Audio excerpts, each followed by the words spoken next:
সকাল সকাল ঘুম থেকে উঠে হাতে এক কাপ মন পছন্দ চা, তার সাথে এত সুন্দর একটা ভিউ, আর কি চাই।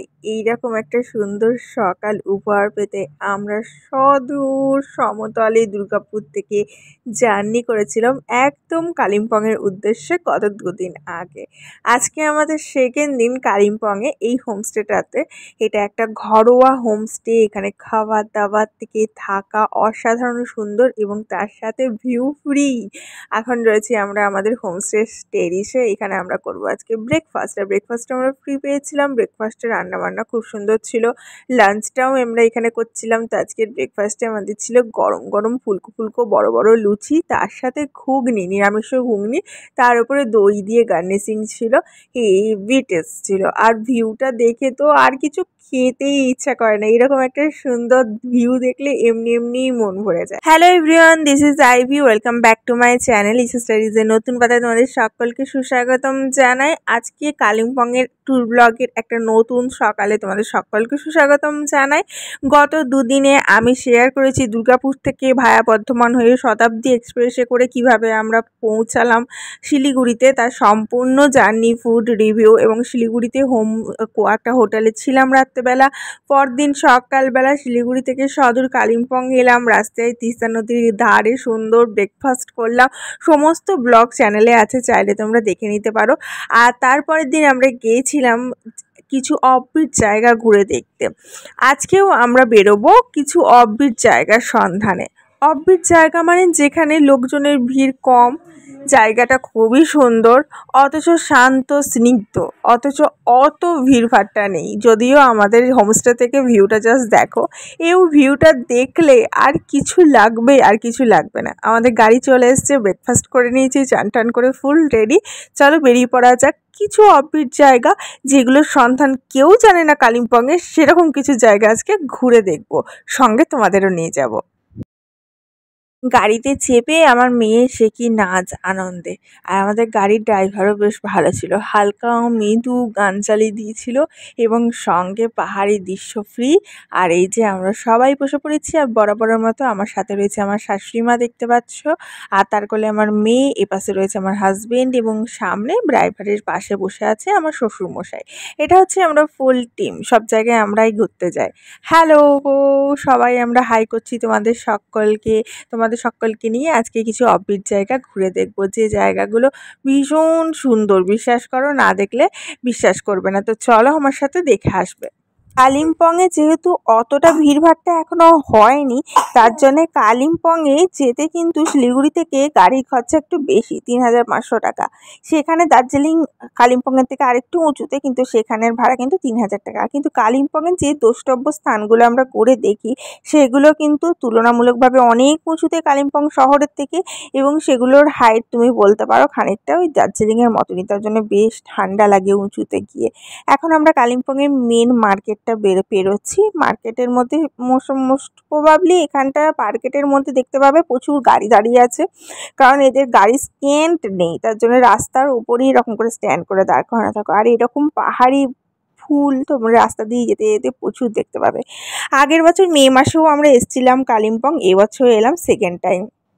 রাস্তায় দেখছি এরকম রেস হচ্ছে, এটা হচ্ছে কোনো স্কুলের কিছু রেস চলছিল, স্কুল গার্ল স্কুল বয় সব ছিল, রেস করছিল।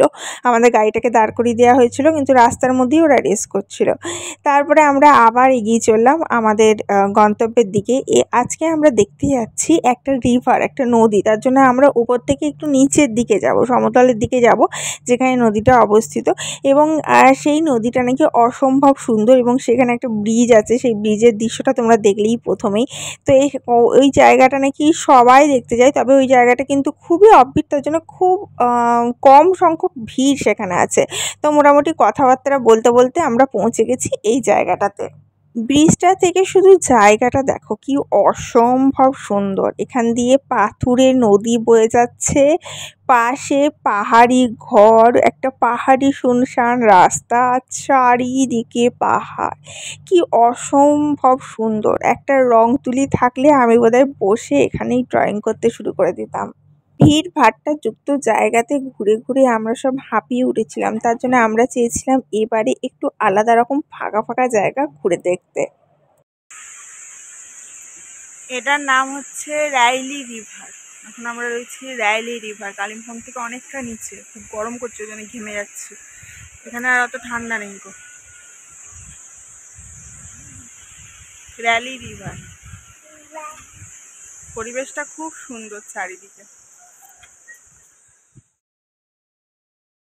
পাহাড়ের ওপরে ঘরগুলো দেখতেও না বেশ মজা লাগে। ধাপে ধাপে ধাপে ধাপে উঠে উঠে পাহাড়ের ওপরে ঘরগুলো, যেগুলো দেখে মনে হয় একটা ঘরের ওপরে আর একটা ঘর দাঁড়িয়ে আছে, সমতলের ঘরের থেকে একদম আলাদা। এখানে নদীটা অবশ্য শুকিয়ে গেছে একদমই প্রচণ্ড গরমের জন্য, এবং এরা বলছে যে বর্ষাকালে নাকি এখানে প্রচুর জল দেখতে পাওয়া যায় এবং বর্ষাকালে নাকি একটা আলাদাই রূপ দেখতে পাওয়া যায় এই নদীর। এটা হচ্ছে আমরা ওখান থেকে আরেকটু নিচে জায়গায় এসে পৌঁছেছি। এখানে দেখো সুইমিং পুলের মতো করা আছে, আর এই জায়গায় কতজন এসছে পিকনিক করতে। এখানে নাকি প্রচুর জন আসে পিকনিক করতে। এই জায়গাটাই দেখতে অসাধারণ মনে হচ্ছিল না ছুটে নিচে চলে যাই ওই জলের জায়গায়। এবার যাই হোক, কতটা নিচে আমরা নামিনি, ওপর থেকেই দেখছিলাম, এবং জায়গাটা ভীষণ সুন্দর। বলছে পিকনিকের সময় নাকি এই জায়গায় পাওয়া যায় না, সবাই এই জায়গাটায় পিকনিক করতে আসে।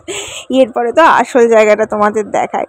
এর পাশে যে ব্রিজটা আছে সেটা কি অসাধারণ অপূর্ব সুন্দর দেখতে। দেখো ব্রিজটা গোটাটা এরকম সুন্দর, মানে সেই পাহাড়ি ব্রিজ যেগুলো হয় শুধু পতাকা লাগানো, আর ব্রিজটা কিন্তু মানে স্টিল টাইপের আর কি। গাড়ি টাড়ি গেলে নড়ছিল, বেশ ভয় লাগছিল। বাট এই ব্রিজে আমরা কত যে ফটো তুলেছি আর কত যে রিলস বানিয়েছি জাস্ট বলে বোঝাতে পারবো না। আর সব রিলসগুলো আমার ইনস্টাগ্রামে তোমরা পেয়ে যাবে। প্রচুর প্রচুর ডান্স করেছি, রিলস বানিয়েছি। আর ব্রিজটা দেখে সত্যি অসাধারণ লাগছিল। এই ব্রিজটা আমি অনেক ভিডিওতে দেখেছিলাম, কিন্তু কখনো এটাতে যাওয়া হয়নি। আগের বছরে এসেছিলাম কিন্তু যাওয়া হয়নি। এবারে এই ব্রিজটাতে এসে অসাধারণ লাগছে। চারিদিকে পাহাড়, একদম অপূর্ব দৃশ্য, বিশ্বাস করো। তবে বেশ গরমও করছিল, কারণ অনেকটা নিচে, বুঝতেই পারছো নদী বলে কথা, পাহাড় থেকে বয়ে আসছে কিন্তু একটু নিচের দিকে, তার জন্য একটু প্রচণ্ড গরম করছিল, ঘামও দিচ্ছিল, কিন্তু তবুও হাল ছাড়েনি। এত সুন্দর একটা লোকেশনে এসেছি, আর রিলস বানাবো না, ফটো তুলবো না তাই কখনো হয়? তাই আমরা হাল ছাড়িনি, প্রচুর ফটো তুলেছি, রিলস বানিয়েছি, কিন্তু ভীষণ গরম করছিল, ট্রাস্ট মি।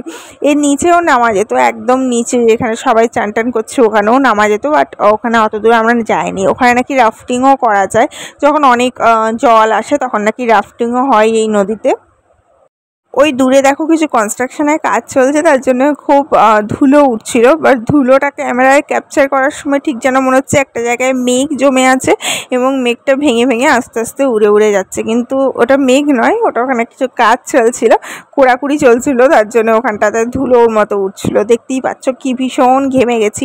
আমি চুল টুল বেঁধে নিয়েছি, গরমে আর পাচ্ছিলাম না, এত গরম করছিল। যাই হোক, এখান থেকে আমরা আবার কালিম্পংয়ের দিকে আস্তে আস্তে ওপরে উঠে গেলাম, এবং কালিম্পং শহরে মার্কেটের একদম মাঝখানে এরকম একটা সুন্দর মন্দির রয়েছে। এই মন্দিরটা অসাধারণ সুন্দর এবং বিশাল এলাকা জুড়ে, আর এখানে ভেতরে গেলে তোমার মনটা একদম শান্ত হয়ে যাবে। এই মন্দিরটার নাম ছিল মঙ্গলধাম। মঙ্গলধাম একদম কালিম্পং সিটির মাঝখানে, এবং এর চারপাশটাতে তুমি শুধু পাহাড়, আর পাহাড়ের মধ্যে শুধু শহর দেখতে পাবে আর কি, পাহাড়ে ঘেরা শহর। আর এরকম দেখতে পাচ্ছ বিশাল বড় মন্দিরটা, এবং ভেতরেও অনেক ঠান্ডা শান্ত জায়গা। এত গরম করছিল, মন্দিরের ভেতরে গিয়ে আমরা বহুক্ষণ চুপচাপ বসছিলাম, এত মনটা শান্ত হয়ে গেল কি বলবো।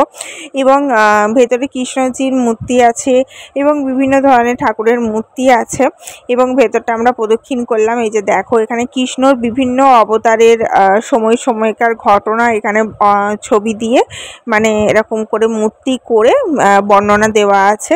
তো আমার মেয়েকে সারা জীবন গল্প শুনিয়েছি কৃষ্ণর, সেই গল্পগুলো আমি দেখাচ্ছিলাম, দেখ এইখানে এইটা এরকম করে হয়েছিল, ওটা এরকম করে হয়েছিল, ওকে ছবি দেখিয়ে বলছিলাম। আমরা ছোটোবেলায় গল্প শোনাই না বাচ্চাদের, সেই কৃষ্ণ ছোটো ছোটো ছোটো ছোটো গল্পগুলো, সেগুলো শোনাই, তো সেগুলো ওখানে দেখাচ্ছিলাম। যাই হোক, এটা হচ্ছে মেন মন্দিরটা। কি সুন্দর না, ভীষণ সুন্দর। এবং এর ভেতরটাতে এত ভালো লাগছিল। এখানে একটা গ্রুপ এসেছিল, ওরা ম্যাচিং করে 3জন ড্রেস পরে এসেছিলো, বেশ ভালো লাগলো। যাই হোক, মন্দিরটা দেখে আমরা সবাই চলে এসেছিলাম আমাদের হোমস্টেতে ব্যাক করে, এবং এখানে লাঞ্চ করেছিলাম। পরের দিন বাকি ভিডিওটা দেব। আজকে এই পর্যন্তই। সবাই ভালো থেকো, সুস্থ থেকো, আবার দেখা হচ্ছে নেক্সট ভিডিওতে। সে পর্যন্ত যেন সবার ভালো থাকা হয়। এবং পাহাড়ি লাঞ্চ আমরা কি কি করলাম নেক্সট ভিডিওতে দেখতে পাবে। এবং তারপরে আমরা পাহাড়ের চারিদিকে হাঁটতে বেরিয়েছিলাম, সেগুলো সব নেক্সট ভিডিওতে দেখাচ্ছি তোমাদের।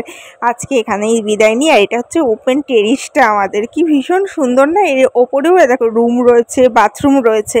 ওই বাথরুম থেকে পুরো পাহাড়ের ভিউটাও দেখা যাবে, মানে বাথরুমে বসে বসে পাহাড়ের ভিউটাও দেখতে পাবে। সেই রুমটাও অ্যাভেলেবেল আছে, তোমরা চাইলে নিতে পারো। তো এই হোমস্টেটার নাম হচ্ছে হানা হোমস্টে। আর গতকাল ভিডিও দিয়েছি, চাইলে সেইটা তোমরা চেক আউট করে নিতে পারো। আর এখানে কিছু ক্লিপ দিলাম আমাদের রিলস বানাবার। এটা হচ্ছে আমার মেয়ে ডান্স করছিল ওই ব্রিজটাতে রিলসে, ওই নতুন যে ধানা গানটা বেরিয়েছে না, ওটা কাঁসা কি থালি রূপে কি শিক্ষা, ওই গানটা মেয়ে তেরি রানী তুমেরা হুকুম কা।